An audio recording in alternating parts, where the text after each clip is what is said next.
Hello everyone, this is What the Blank, and this is the episode on How the Blank, or wait, hold on, I'm so sorry. Hello, this is How the Blank. This is How the Blank. Presented by What the Blank. Okay. 2 very boring minutes later. Hello, this is How the Blank by What the Blank, and this is our episode, How the Dive Deal.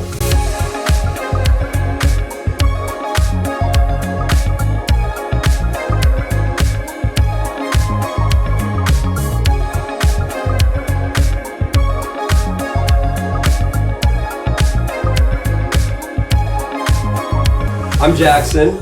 I'm Brandon. I'm Braxton. So this episode's kind of all about just like how the music's like kind of got started and like what deals you guys had at the beginning and like kind of how you guys got through kind of that awkward phase of like having no like people and then and trying to find our first like deal. Yeah. Right? So how did that start? Well, it started with, like, I had brought Jackson on very recently with the idea of I wanted to build a music program, and I knew that he was the guy that would be capable of being the best producer that we could find with his creativity. And I had been working as a stagehand for big concert venues, going to Colorado, Arizona, Utah, doing shows in Las Vegas, and I was doing these big concerts for big artists, just setting up the stage, running the show, tearing it down. And I had kind of thought, well, wow, this would be really, really cool if we could bring onto music. And so I had called Jackson up and got him started to get ideas going through his head, and he had some connections. And I remember the very first time we had the official meet up between me and Jackson. I had other things going on with theater projects, and Jackson and another business partner were supposed to be going to this concert to meet some friends that he had connected up with. My business partner was not able to go to personal reasons and had to back out last minute, so I had left the theater show that I was working on to assist Jackson, and I will let him tell how that specifically got started and get into the night of us going. Yeah, okay. So, I know a bunch of guys. I'm not going to be giving any names or anything like that for anonymous reasons, but basically I knew a bunch of guys for a couple of years, and there was a group that does a lot of hip hop and rap, and they've been slowly growing for the last couple of years, and they're doing okay now, which is really good to hear. But as soon as I got brought on and Brandon started talking about like new ideas and like what can we do to like grow the business, or what can we do to grow the music department on everything, and I thought about it, I was like, I just got a text from this guy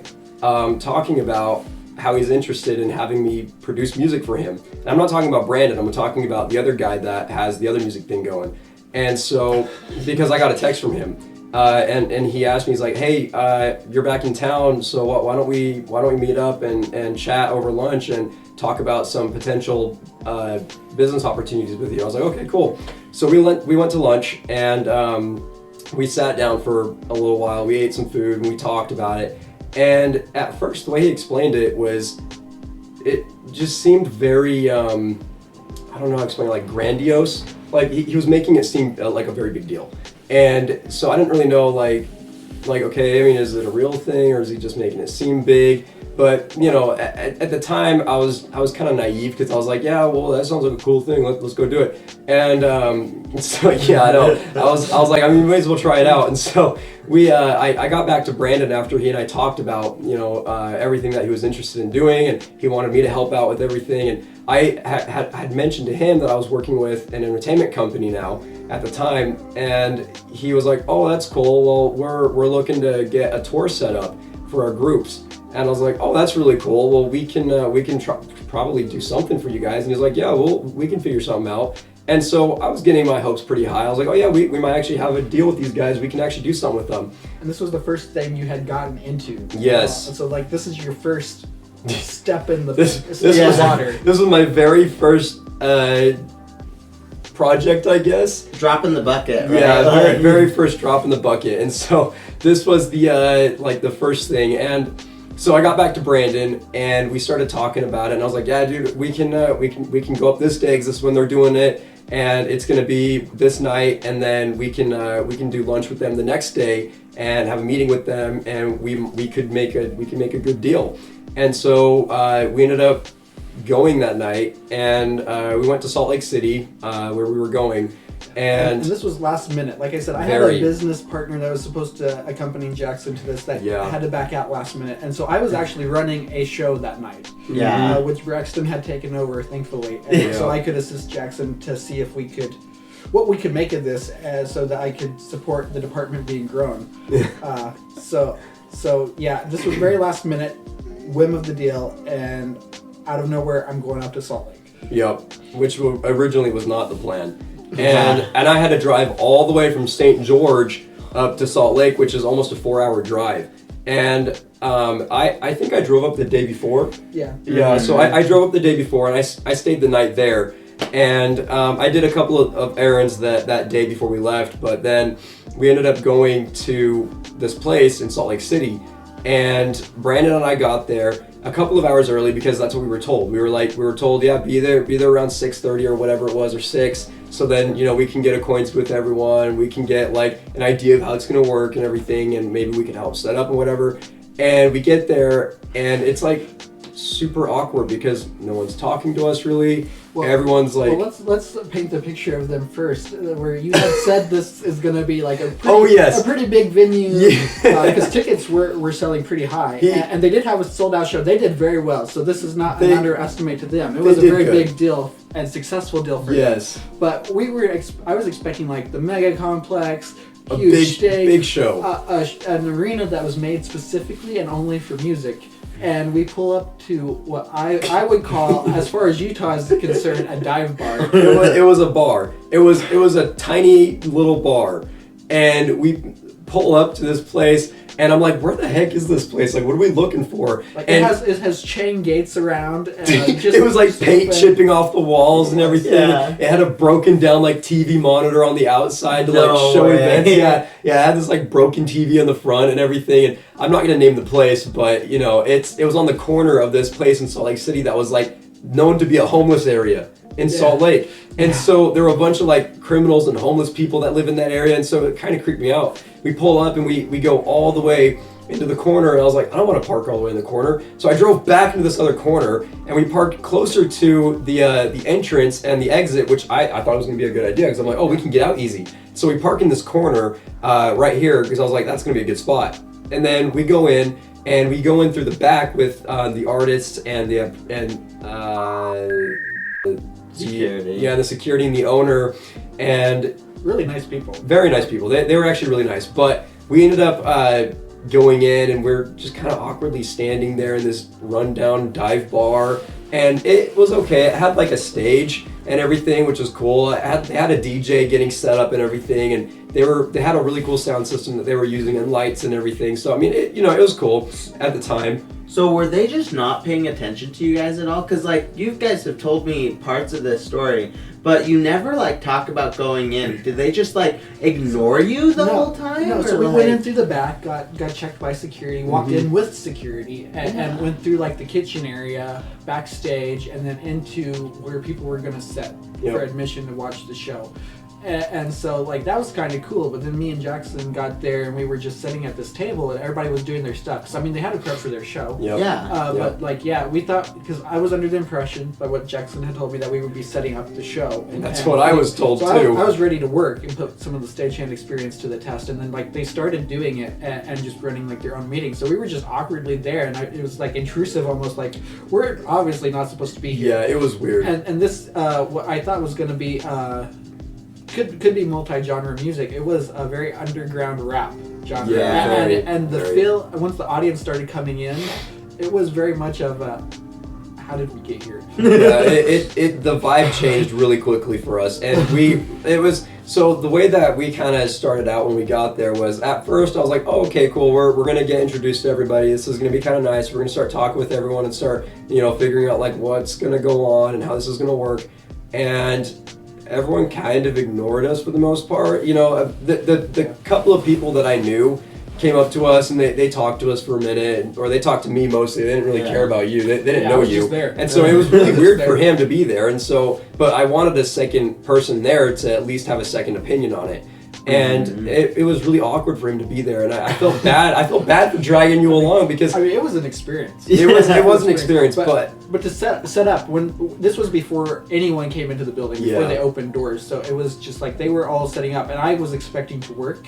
So we were there 2 hours early. But yeah, so it was good, and when they did start talking, everybody was very nice, and you could tell that they were enthused to be there. Yep. It was when the crowd came in that it was starting to get a little bit wild. And it got crowded. There were so many people that showed up. And now look, don't get the wrong idea about this group or these people, because they actually had a really good sold out show. They sold, what was it, like 500 plus tickets? They did. They oversold the show. They did. And they had the local hip hop radio station was their sponsoring. Yes. So they did so good. I don't remember what radio station it was, but one of the largest radio stations in Salt Lake that covers hip hop and rap was there. They were actually the special guests for that show.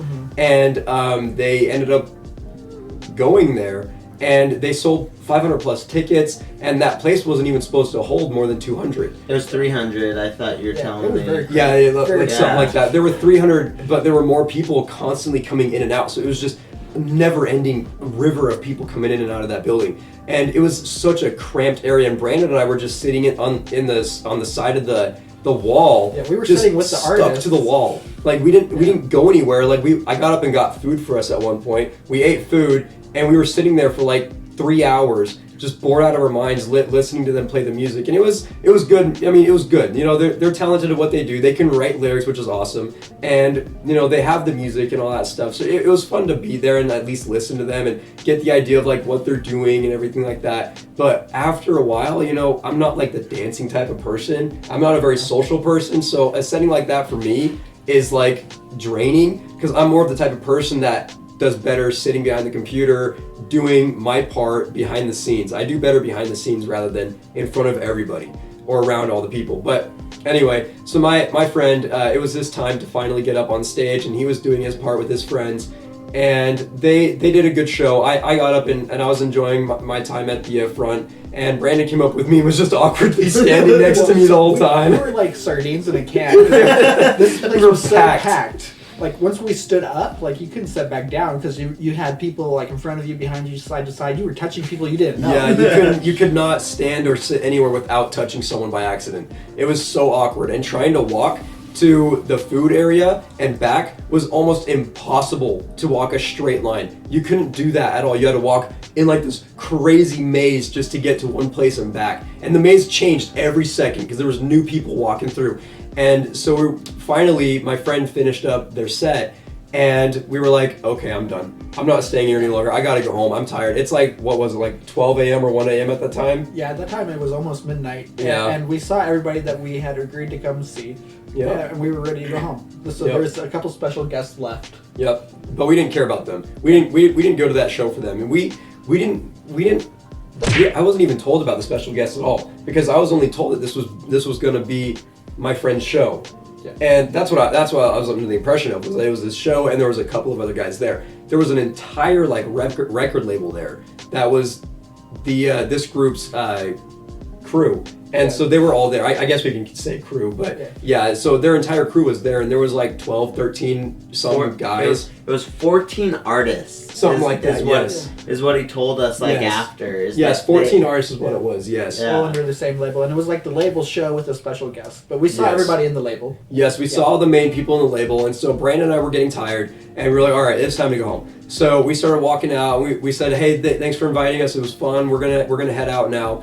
And so we ended up walking out to the car, which I thought I conveniently parked near the entrance and exit, and we walked over to it, and my car is like packed behind 3 different cars. There's 2 cars completely blocking my car in the corner of this parking lot. Because this place was so packed that there was no parking, and people were just parking where there was no parking spots. They were parking in front of other cars. We were boxed in, like perfect box in a corner.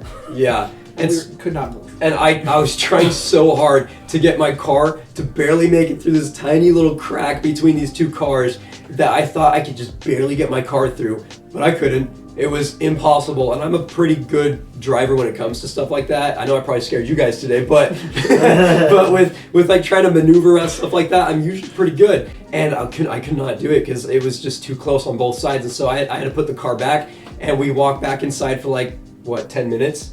Yeah. 10, 20 minutes, and then the next thing we know, there's a security officer that was called because a police event was happening outside in the parking lot. There was a fight that had taken place because of a parking situation, and so some people have gotten into a fight, like a fist fight, over a parked car, and this guy didn't want his someone's car parked in front of his truck or whatever, so they got into a brawl, and the cops were called. So the cops came. And that got just enough people to leave. Yep. And empty the parking lot so that we could get out. We finally were able to leave at like 1 o'clock in the morning, and we finally got home around 1, like 1 or 1:30. We finally got home, and we ended up, we had already talked with this guy before, who's in charge of the crew. We talked with him before that night about setting up a meeting to potentially talk about potential work, and so the next day, Braxton and Brandon and I were all ready to start, going up to this place that we're going to go meet at, and we pick up Braxton,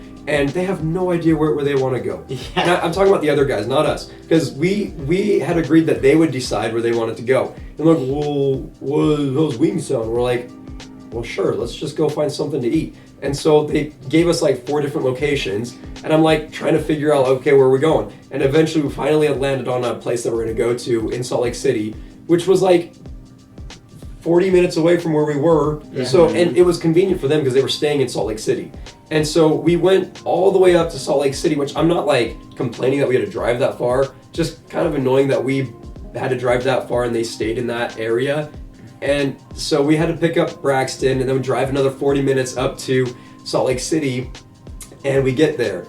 And Braxton got a good night's sleep the night He before. did. 'Cause he wasn't boxed in at 1 o'clock in the morning.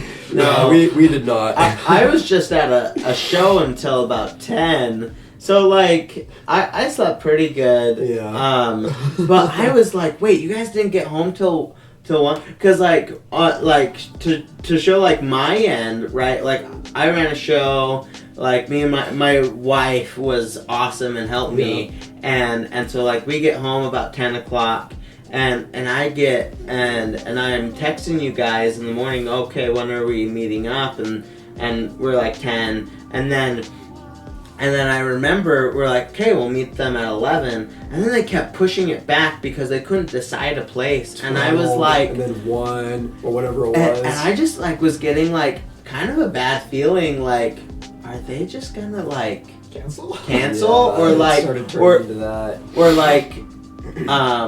like stand us up, Yeah. right? Because we got there like 30 minutes before them. Yeah, we were sitting there at literally in an area just waiting and waiting and waiting for like 30 plus minutes, and then finally they show up, and we went up to the area and we got pizza with them, and they used their company thing to buy food for us, Which was super nice. It was That very was nice so of them. nice. It was very That was nice so of them to good do food. that. I wasn't expecting them to pay. I thought I was going to be paying for myself, which I was totally cool with. But at the same time, we ended up going up and we started eating, and Braxton and Brandon started asking questions.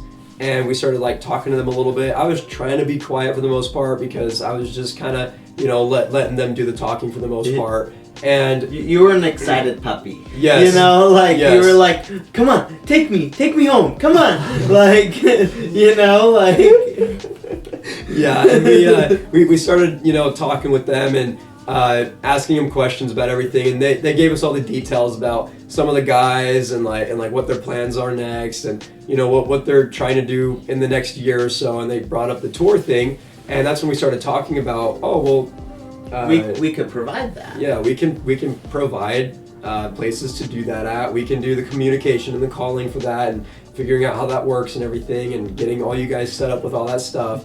And they basically just told us, They had another deal. They're like, after you guys left, this guy came up and was like, you know what? I'm gonna make you big. And of course they had more money. They Had more money. They already had a tour going on, so like They they had hit it off everything. big. They scored.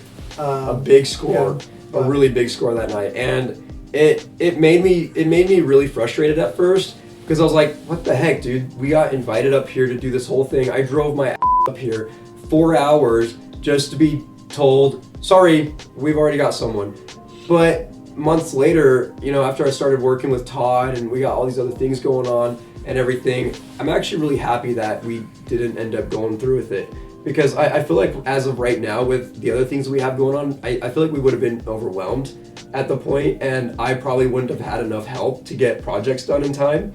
So to me, I feel like this was a good opportunity to learn like how communication works big time, and that you don't always get what you want. And especially when you have expectations, lower those expectations significantly, because you will get slapped in the face if your expectations are up here. Well, and their expectations were really high, I remember. Very. Because they're like, yeah, we'll make you guys lot of thousands, yes, right? They talked it up big. And the thing was too, is then they tried to make it so that they were gonna sponsor us, and it's like, no, that's not how this works. Like, you can't just reverse Uno us. Yeah, that wasn't the plan at first, because when I talked to him originally, the plan was that we would help them in exchange for financial help, like money and stuff like that, or sponsorship or something. Yeah. And so, you know, we were providing help to them, and then they ended up getting that deal with the other guys literally that same night after we left. And there we are, sitting there awkwardly eating pizza after they told us no, and we're sitting there like, well, now what? And then we said thank you for the food, and we went home, and that was that. And so I'm sorry for dragging you out there, and I'm sorry for dragging you out there, but I'm glad that we had the opportunity to learn. And we might have more deals like that in the future, not just with music, but with anything. Theater, with literally anything. We might have more opportunities like that, because it's going to happen. We're going to be told no, and we might end up having problems where people might end up getting a deal right after we make an offer or whatever. So it's going to happen. Well, and what I think is funny though is like, we don't know like what's happening with them, but like, we haven't heard anything, and they said, oh yeah, we'll keep in touch. Not a single text since that day. Yeah. And so I'm like, I'm wondering if it's actually going well or not. And like, part of me wants to like look them up, but I feel like what we really learned from this, because like what I learned from it is, okay, we have to communicate what we want at the start, and we did. But they were like not hearing it. They right? did not. They tuned out. Yeah, they literally had their hands in their ears, and it's not that they're bad guys, because they're not. Like, they gave us food. They're really nice. Like they're really nice guys. Just the two motives and the situations didn't line up for both companies. But yeah, it just didn't.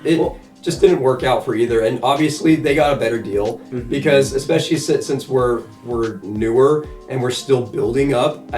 Honestly, it's a good thing that they ended up going with that deal, because maybe it'll give them a lot better success in the long run. Because especially if they're already going with a large company that has a lot of money involved and tours, and they're already working with really big artists, it would help them out significantly in the future. Yeah. So, you know, it is what it is. But I had one question, because I know you told me something, but wouldn't they like not let you meet with the artists at all, because they felt like you were gonna poach them, or like something like that? Because we sat with the artists. We were sitting with them. Yeah, we were talking with some of the artists too, and there was one artist that I really wanted to talk to, because he makes his own beats and he does a phenomenal job. And I showed Brandon some of them, and obviously like music tastes are a little bit different. Yeah. And I'm not like huge into hip hop and rap like I used to be years ago, but listening to some of his songs, I was like, that's actually really cool that he did that by himself. He writes his own music, he writes his own lyrics,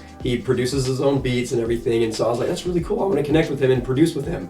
But I never really had the chance to talk with him, because he was so busy doing his other thing. He was on stage, he was talking with the other artists, he was talking with the label owner, and just a whole bunch of stuff going on, so I never had the chance to really talk with him.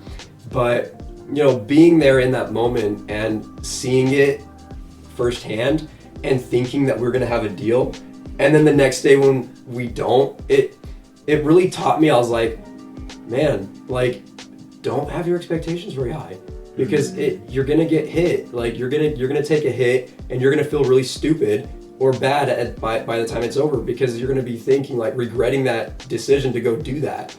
But I'm glad I had the opportunity. Yeah. I'm glad I at least went and did it, and I'm sorry I dragged you guys out, but I'm still glad that we did it anyway. No, and one thing that I think was like something too is like Brandon and I like picked up really quickly that they were not engaged, and then you were like, you were just like, come on, let's try. Like I offered to produce custom beats for them after they were already tuned out, and it was just so awkward. Like the silence was like, it was deafening to hear.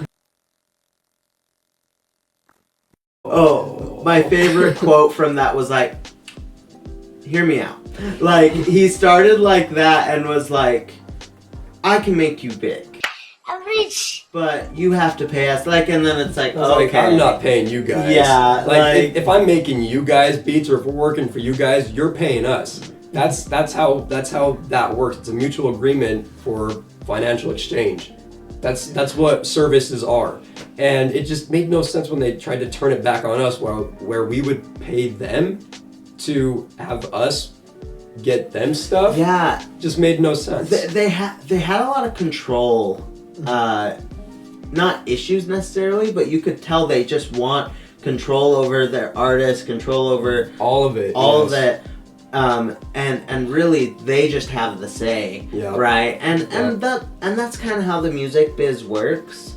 It's a very and strange that's why we're business. so different, is because we don't necessarily, like, we can manage people to success in various talent industries, but we don't necessarily lock them in the same ways that labels do, and like they're ours and no one touches them. And we definitely don't want Because to we do just that, want yeah. we just want everyone to succeed in their own way. And the one thing that I always try to tell people, especially in the music world and any sort of creative outlet, is your creativity is who you are. You know, it is what you do. And obviously you can't really be creative if you're locked in a box and having someone else tell you how to be creative. That's not how creativity works. You can't go based off of how someone else wants you to do it. You have to do it yourself. You have to do it in the way that you want. And so obviously when we get to that point where we're actually managing multiple artists, I don't want to be the person that tells them, like, oh no, you have to do it this way because this is what's going to be better, or you have to do it this way because that's what the people want. Like, do it the way you want, because that's what music is. It's your expression. Yeah, and like my thing is with like being the education person, right, is like I always say, hey, do what you think is best. Mm-hmm. I'm gonna give you suggestions to help you. You don't have to take them. Yep. Right? But in the music industry, it's like, you have to take my advice or you're gone. That's how the right? record labels are, dude. They're tough like that. Yeah. They don't care about the way that you feel about it. As soon as you sign that paper, they own you. That's what happens to a lot of big name artists. They get signed into that label, and then their soul gets sucked out of them, and they're literally selling their soul. Yeah. That's what, because then their entire life is owned by the record label. Everything they are allowed to post on social media, everything that they say online, everything that they do in the public eye, they have to do it based on what the record label or the company tells them, because that's just how that goes. And if you don't, you're not in anymore, and you don't get paid. Yeah. And then you lose your entire reputation. You get made fun of in public. You get like humiliated by the companies or whatever it is, and you lose your entire career because you didn't follow orders. And that's what makes me sad about the current modern music industry. Yeah. And isn't that your goal, to like change the music industry so that more independent artists can have control of their own music? Yeah, that's exactly what I was just talking about too, is that everyone has their own creative outlet, and especially with music, with the music industry being so hectic the way it is now, and it's completely overrun by I guess tyrannical corporative I don't know how to explain it, but you get the idea. But like it's completely overrun by these huge giant record labels that have complete control over what you do and say, and being able to have the independence to do it the way that you want, for the way that makes you feel good about your music is the way it should be done. Because that's how music should be done. That's what they've been doing for hundreds of years. Since music was becoming a really big deal for civilization. We've been doing it like that forever because it makes us feel good. And what makes us feel good makes other people feel good. Mm-hmm. And now we have all these record labels that bring on really sad and depressing and hurtful music and all this other stuff that tears people down, and it breaks down their morals, and it makes us just become these like mean people. You know what I mean? Like, it just makes us mean. And that's what I want to change about it. Like, obviously, if you want to make a song that's like mean, sure, go ahead and do it. But do it in the way that makes you feel like it's coming out of your own imagination, not someone else's. Yeah. Well, yeah. Just to end really quick, so, like, what do you think is the biggest thing that you learned from this experience, and what do you think what the blank is going to do to fix those things, or like what do you think you're gonna do different forward, or like how did this experience help you guys? From that experience alone, definitely the biggest takeaway that I was able to get from it is don't set your expectations too high. Mm-hmm. Keep them at a pretty medium level. Just at least expect to have the discussion and have an idea in your head that it could go the way you want, but it's also likely that it won't go the way you want. And you can't just expect it to go the way you want it to, because if you always think that it's gonna happen the way that you want, the moment it doesn't, you're gonna be crushed. So don't think about anything like that as if it has to happen just because you have the idea that it has to. It takes time, and it's a process. You know, and you have to learn from bad experiences like that. And that's just how that is. So you have to have a bad experience to learn and to grow. And so that's kind of where I think we're at right now, is we're in that phase where we had that experience, and now we're slowly shifting over to wanting to go a slightly different route than what we were thinking about before. And I feel like this new route that we're starting to go could actually be 100% better than what I originally thought. So that's kind of what my takeaway is, and that's what we want to build is a more positive outcome for creativity. Yeah. So, you know. Brandon, do you have anything to add? This is the only time I have ever been driven to a dive bar. Unexpected, in the middle of nowhere. Thank you for watching. So this was How the Dive Deal. Yeah. And so if you want to follow us, we have Facebook, we have Instagram, and we have TikTok. You can also follow us on our website, whattheblank@entertainment.com. And we also will have more videos like this on YouTube, and we will have podcasts on all things that have podcasts. We're trying to get on more things, and so you can look us up there, and we're excited to keep doing these for you. Yep. So all right.